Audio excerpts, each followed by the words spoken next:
very few who has come out of the crowd already, except for some sectors, branches of industry. Yes, I stayed altogether 90 days in Ukraine this year. They're very much suffering from the terrible crisis, financial crisis as well, economic crisis, but doing much better under the new government. Now, amid this turbulence, we're seeing increasing eminent powers of emerging economy, of course, including BRICS. India is part of that, and Korea. Korea is Japan's neighboring country, but Korean mentality is almost 100% different. I wouldn't say 100%, but at least 60–70% different. We look quite similar, but Koreans are really Western in their mindset. No two strong guys can get along in Korea. So they don't like team play, but if they tell us if we fight 1-to-1, we can always win, 100% win against Japanese. That's Korean mentality. And so all of those, the champions of emerging economies are very speedy in decision making. Samsung, for instance, and they are aggressive and develop borderless business development. For instance, Indian Oil Corporation, ONGC, are now searching relentlessly net oil and gas resources in Africa, for instance. So they're going to be a major in 5 years, 10 years from now. Yet, established economies, say Japan, US, Western European countries, are not just keeping silent. We're seeing more and more matching, right? That's joining forces among first-line corporations. And also, we're seeing mega-farm to mega-farm alliances, mature economies across borders. Yes, Nissan, Renault, Mercedes, they're investing R&D on a common basis on some parts. And so everybody is concerned about the future. So future can be built by projects and programs, not routine ones, but strategic program projects.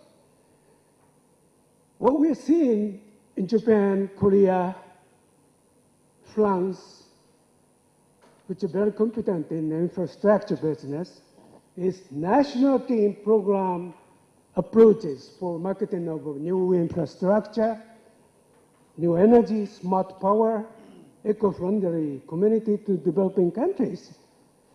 There is argument in Japan. All Japan teams, it's not efficient. The other side, the other school advocates global Star Alliance team.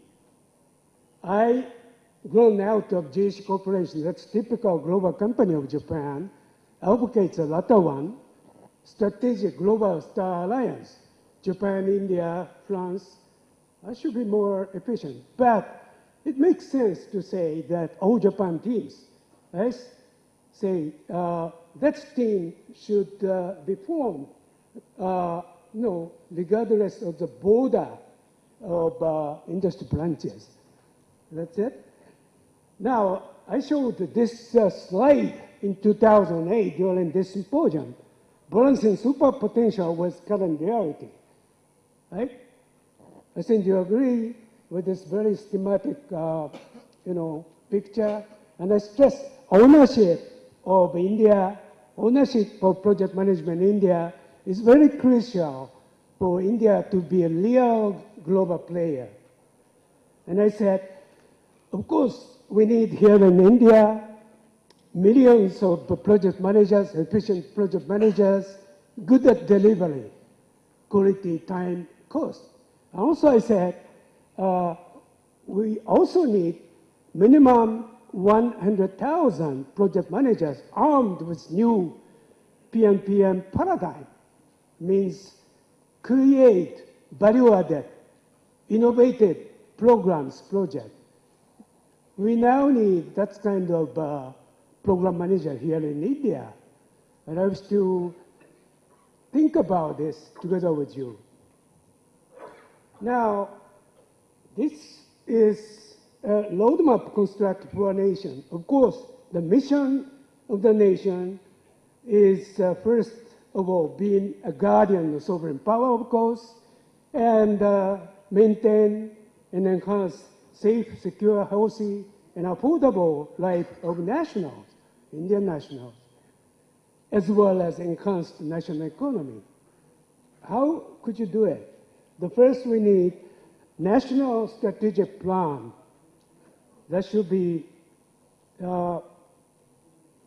supported by next generation enabled capabilities development, not tomorrow's next generation, at least 10 years from now.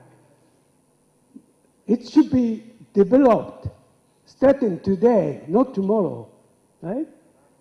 Of course, that's capability building should be supported by R&D at the university, public institution, industry. Everybody agrees along this right-hand stream. But what makes a difference in the global economy now is whether you have knowledge and services science strengths, and therefore knowledge and science services research trust. India is one of the top IT industry, bless you. But IT is just a part. You should be more service-oriented. You need huge investment to realize well-structured, very efficient infrastructure. But knowledge is almost free. You can deploy knowledge to make great success. So structured in knowledge, structured in service orientation, service mindset, that's a key to be a champion in next 10 years, 20 years. And also, Japan, also is the importance of value capture mechanism. For instance, Japan is very good at technology. So Japanese, super Japanese manufacturing companies always come out with excellent products, very functional, very efficient. However, Japanese manufacturing companies are not always good at value capture, that means making profit out of excellent products.